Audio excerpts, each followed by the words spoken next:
A paz do Senhor, seja bem-vindo aqui a mais um vídeo do nosso canal, certo? E se você já é aluno da comunidade A Bíblia Sem Mistérios, você deve estar vendo também esse vídeo dentro da sua área de membros, se você é participante, né? E se você ainda não é inscrito no nosso canal, aproveita para se inscrever aí agora.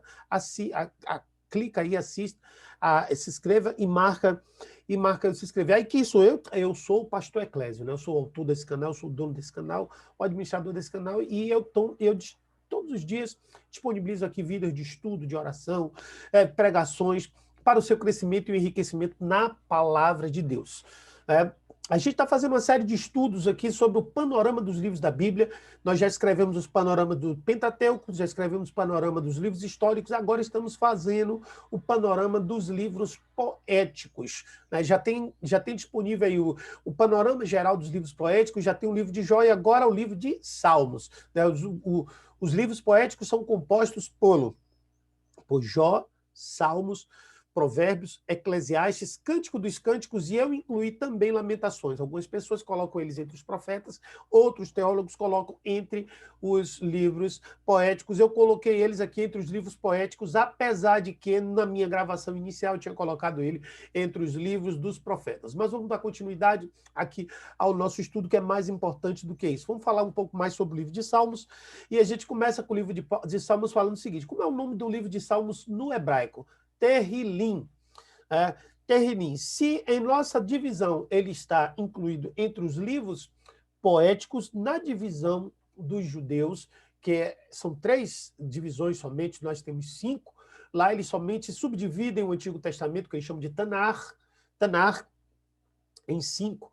O Tanar, que é toda a Bíblia deles, né? a Torá escrita, eles consideram, eles têm 2 tipos de Torá, a visão deles é a Torá oral e a Torá escrita. Na Torá escrita, certo? Que é justamente o Antigo Testamento, são 3 divisões. Que é a própria Torá, né? E depois eles têm os Nehirim, que são os profetas, Nehirim, e os Ketuvins, que são os escritos especiais. Os salmos estão dentro dos Ketuvins. Além dos salmos, você vai encontrar algumas outras divisões ali dentro da visão deles, né? Então, eles chamam de Ketuvim, que são primeiros livros da verdade, os Sifrei Emet, que são os Terrim, né, os Salmos, os Mishei, que são os Provérbios, e o de livro de Jó. Depois você tem o Hamesh Megiló, que são 5 rolos, que são os Cânticos dos Cânticos, Ruth, que a gente não coloca aqui, Lamentações, que a gente está passando a usar o Eichá, né, Correlética Eclesiástica, que também está aqui no meio, e o livro de Esther, e, finalmente, os livros históricos, que é Daniel, Esdra e Divrei, ou Crônicas. Esdras eles consideram junto com Neemias, só que nós não temos essa divisão, e por isso nós estamos trabalhando aqui com essa divisão que a gente trabalha para poder a gente passar o ensino para você de acordo com o que é ensinado hoje. Então, o livro de Salmos, ele é atribuído grande parte ao rei Davi, autor de 74 poemas. Mas também tem Asaf, que escreveu 12, tem também os filhos de Corá, que escreveu 9, o rei Salomão, que pelo menos 2 ele escreveu, Emã com os filhos de Corá, bem como Etã e Moisés, Abraão e Adão, escreveram pelo menos um cada um. O livro de Salmos é o livro do que é composto o livro de Salmos. Então, são as experiências e as aspirações mais profundas da alma em relação a Deus, que eram utilizados para se dirigir a Deus. Então, as lutas, a esperança, os triunfos, os fracassos, adoração, rebeldia, gratidão, arrependimento, clamor por enfermidade, pobreza, exílio, injustiça, todo tipo de calamidade e miséria que atinge a humanidade eram colocadas no livro de Salmo para o conhecimento do Senhor. O próprio Jesus ele utilizou o livro de Salmos. Então você vê ele utilizar o livro de Salmos da tentação no deserto, lá em Mateus capítulo 4. Ele usa o Salmo 91, versículo 11 e 12. No ensinamento do Sermão do Monte, você vê ele utilizar o Salmo 18, ele utilizar o Salmo 48, o Salmo 6, 8. Além dos evangelhos que relatam lá no momento que ele estava morrendo na cruz, ele cita o Salmo 22, ele cita o Salmo 31. Quer dizer, então, Jesus utilizou muito o salmo os salmos nas suas pregações, né?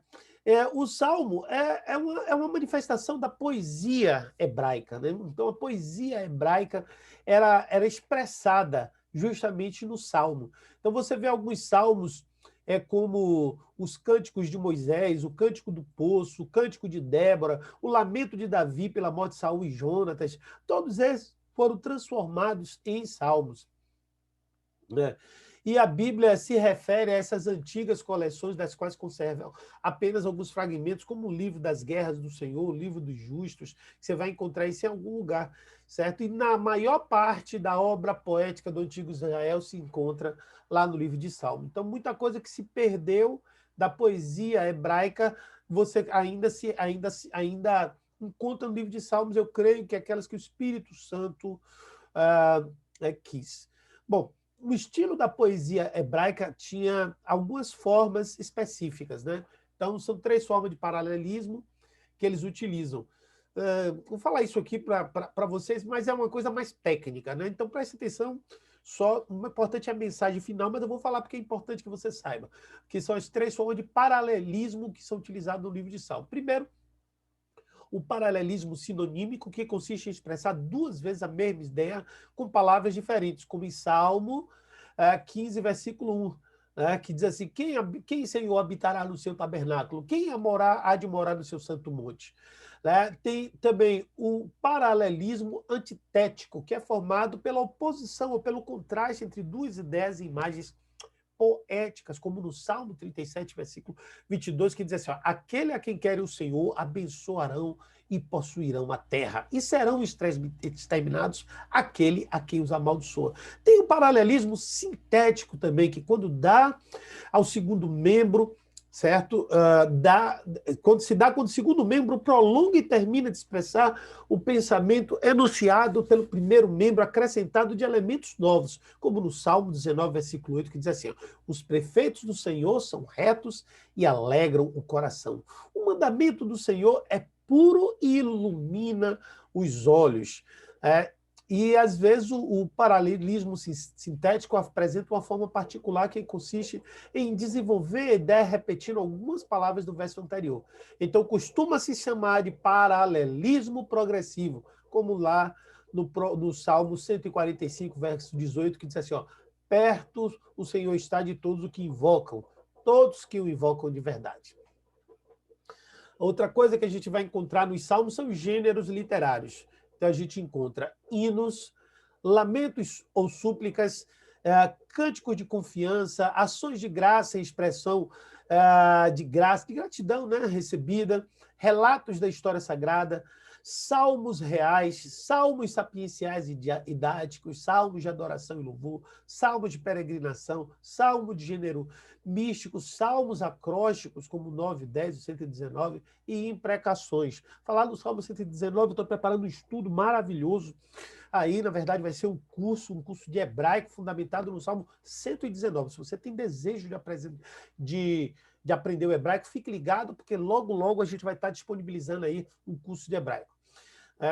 A estrutura e a numeração dos salmos, gente, isso aqui eu estou falando, mas você vai encontrar, se você está na comunidade, tem tudo isso escrito aí, eu estou separando, por isso eu vou pular, porque mais importante aqui é a gente conhecer a parte histórica, né, do Salmo. Há uma diferença entre o texto hebraico e a Vulgata Latina e a Septuaginta. Eu ainda não falei sobre a Septuaginta, mas vou falar sobre a Septuaginta também aqui no nosso treinamento, aqui na nossa comunidade, e lá fora também no YouTube.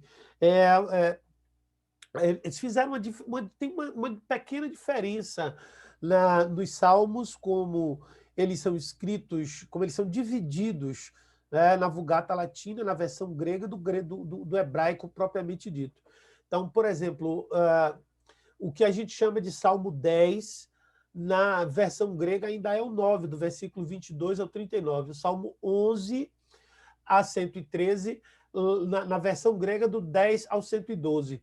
Certo? O 114 que é no hebraico 114, no nosso é 113, de 1 a 8. No hebraico 115 ainda é 113, de 9 a 26.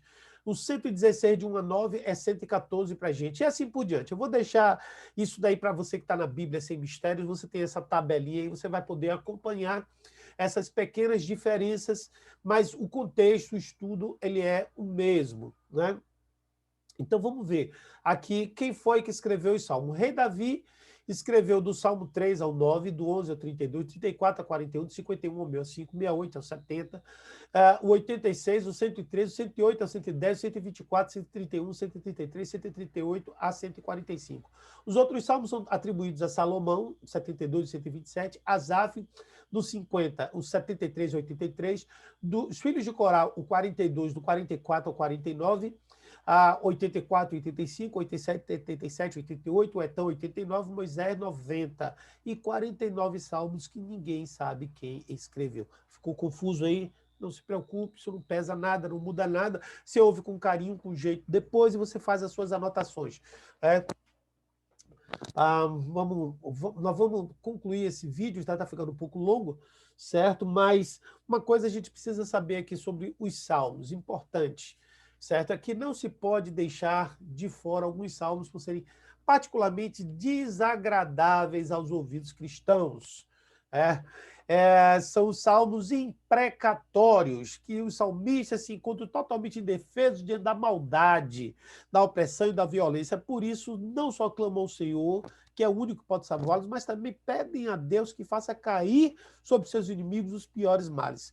Assim se unem ao mesmo salmo as súplicas mais ardentes e mais violentas, imprecações, como Salmo 58, de 6 a 11, 83, de 9 a 18, 109, de 6 a 19 e 137, de 7 a 9. Importante a gente falar sobre isso aqui, porque eles contrariam princípios que a gente aprende depois no Novo Testamento, princípio de vingança, de pedir para que Deus opere, mas é uma questão contextual da época que é preciso ser falada.